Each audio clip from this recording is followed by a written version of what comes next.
You are not going to believe this story. But it is a true story, as true as I sit here writing it, as true as I will die in the morning.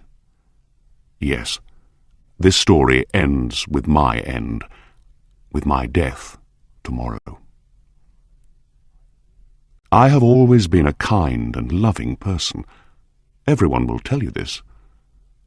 They will also tell you that I have always loved animals more than anything.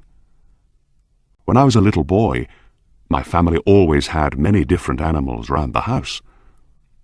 As I grew up, I spent most of my time with them, giving them their food and cleaning them.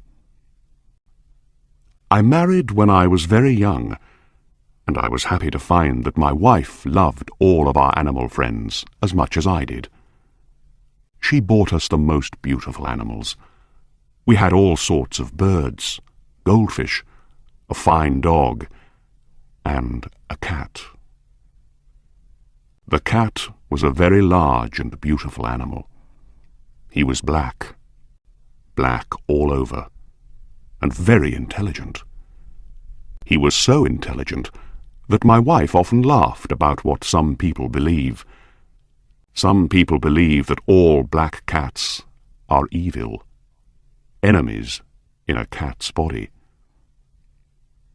Pluto, this was the cat's name, was my favourite. It was always I who gave him his food, and he followed me everywhere. I often had to stop him from following me through the streets. For years, he and I lived happily together, the best of friends. But during those years, I was slowly changing. It was that evil enemy of man called drink who was changing me. I was not the kind, loving person people knew before. I grew more and more selfish. I was often suddenly angry about unimportant things. I began to use bad language, most of all with my wife. I even hit her sometimes. And by that time, of course, I was often doing horrible things to our animals. I hit all of them, but never Pluto. But my illness was getting worse. Oh yes, drink is an illness. Soon, I began to hurt my dear Pluto too. I remember that night very well. I came home late, full of drink again. I could not understand why Pluto was not pleased to see me. The cat was staying away from me. My Pluto did not want to come near me. I caught him and picked him up, holding him strongly. He was afraid of me and bit my hand. Suddenly, I was not myself anymore. Someone else was in my body, someone evil and mad with drink. I took my knife from my pocket, held the poor animal by its neck, and cut out one of its eyes. The next morning, my mind was full of pain and horror when I woke up. I was deeply sorry. I could not understand how I could do such an evil thing. But drink soon helped me to forget. Slowly the cat got better. Soon he felt no more pain. There was now only an ugly, dry hole where the eye once was. He began to go round the house as usual again. He never came near me now, of course, and he ran away when I went too close. I knew he didn't love me any more. At first I was sad. Then slowly I started to feel angry. And I did another terrible thing. I had to do it. I could not stop myself. I did it with a terrible sadness in my heart, because I knew it was evil. And that was why I did it. Yes, I did it because I knew it was evil. What did I do? I caught the cat and hung him by his neck from a tree until he was dead. That night I woke up suddenly. My bed was on fire. I heard people outside shouting, "Fire! Fire!" Our house was burning. I, My wife and our servant were lucky to escape. We stood and watched as the house burned down to the ground. There was nothing left of the building the next morning. All the walls fell down during the night, except one, a wall in the middle of the house. I realized why this wall did not burn, because there was new plaster on it. The plaster was still quite wet. I was surprised to see a crowd of people next to the wall. They were talking and seemed to be quite excited. I went closer and looked over their shoulders. I saw a black shape in the new white plaster. It was the shape of a large cat hanging by its neck. I looked at the shape with complete horror. Several minutes passed before I could think clearly again. I knew I had to try to think clearly. I had to know why it was there. I remembered hanging the cat in the garden of a house next door. During the fire, the garden was full of people. Probably someone cut the dead cat from the tree and threw it through the window to try and wake me. The falling walls pressed the animal's body into the fresh plaster. The cat burned completely, leaving the black shape in the new plaster. Yes, I was sure that was what happened. But I could not forget that black shape for months. I even saw it in my dreams. I began to feel sad about losing the animal, so I began to look for another one. I looked mostly in the poor parts of our town, where I went drinking. I searched for another black cat of the same size and type as Pluto. One night, as I sat in a dark and dirty drinking house, I noticed a black object on top of a cupboard near some bottles of wine. I was surprised when I saw it. I looked at those bottles a few minutes ago, I thought, and I'm sure that object was not there before. I got up and went to see what it was. I put my hand up, touched it, and found that it was a black cat. A very large one, as large as Pluto. He looked like Pluto, too, in every way but one. Pluto did not have a white hair anywhere on his body. This cat had a large white shape on his front. He got up when I touched him, and pressed the side of his head against my hand several times. He liked me. This was the animal I was looking for. He continued to be very friendly, and later when I left, he followed me into the street. He came all the way home with me. We now had another house, and came inside.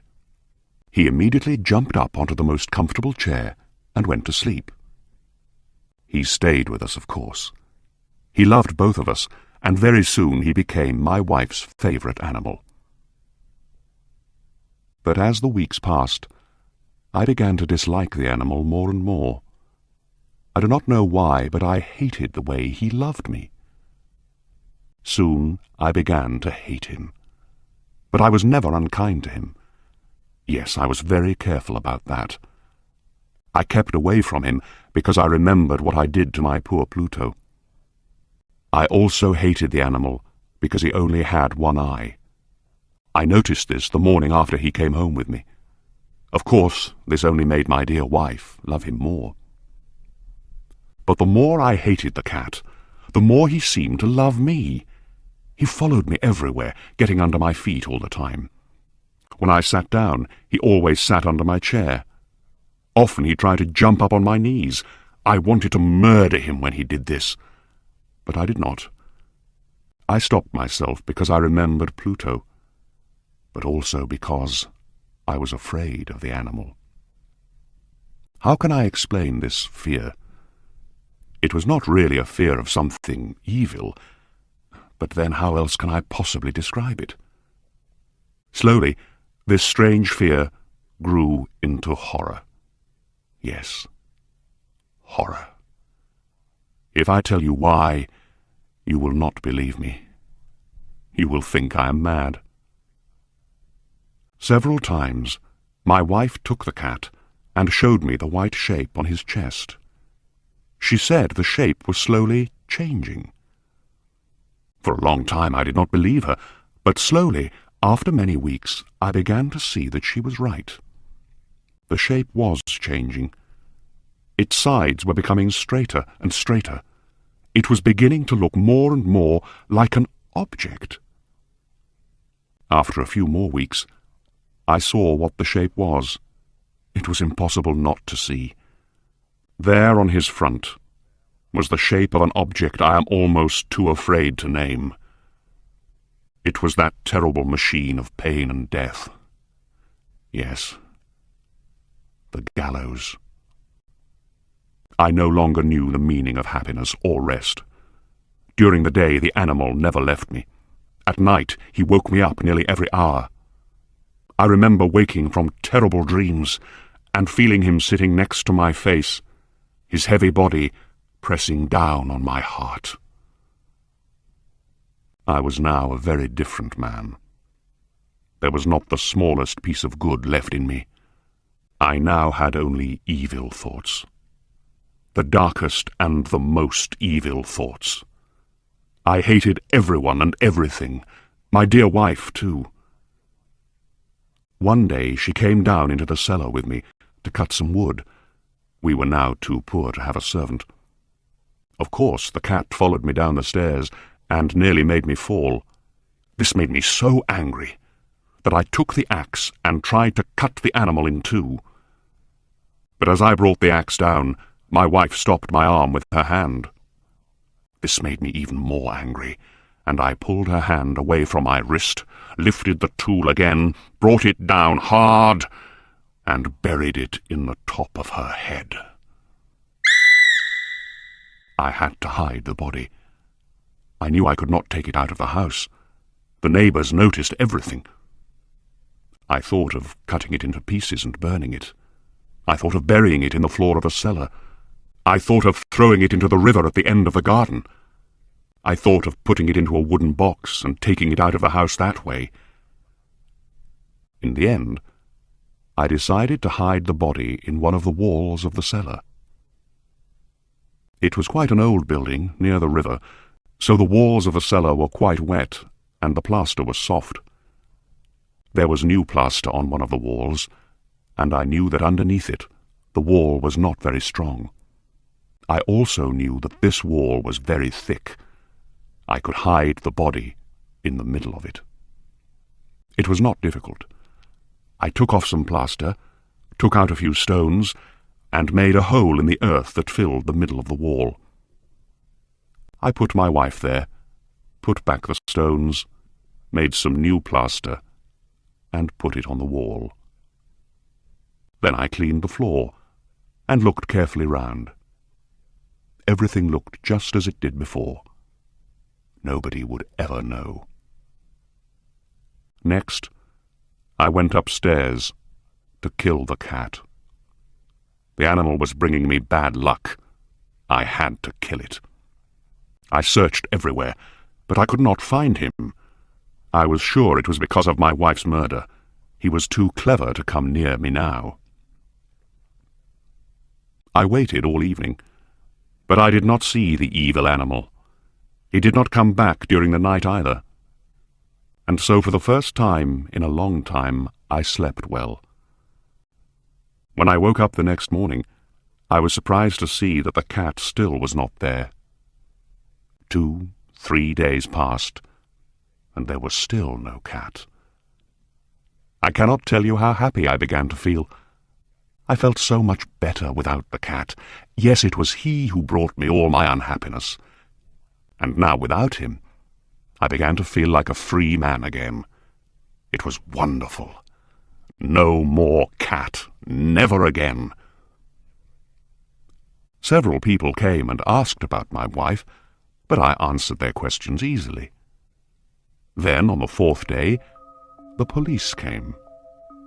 I was not worried when they searched the house. They asked me to come with them as they searched. They looked everywhere, several times. Then they went down into the cellar. I went down with them, of course. I was not a bit afraid. I walked calmly up and down, watching them search. They found nothing, of course, and soon they were ready to go. I was so happy that I could not stop talking as they went up the stairs.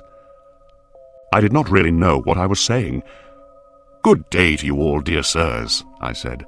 "Yes, this is a well-built old house, isn't it? Yes, a very well-built old house. These walls— Are you going, gentlemen? These walls are strong, aren't they?" I knocked hard on the part of the wall where my wife was. A voice came from inside the wall in answer to my knock. It was a cry, like a child's. Quickly it grew into a long scream of pain and horror. I saw the policemen standing on the stairs with their mouths open. Suddenly they all ran down in a great hurry and began breaking down the wall. It fell quickly, and there was my wife, standing inside. There she was, with dried blood all over her head, looking at them. And there was the cat, standing on her head, his red mouth wide open in a scream, and his one gold eye shining like fire. The clever animal. My wife was dead because of him, and now his evil voice was sending me to the gallows.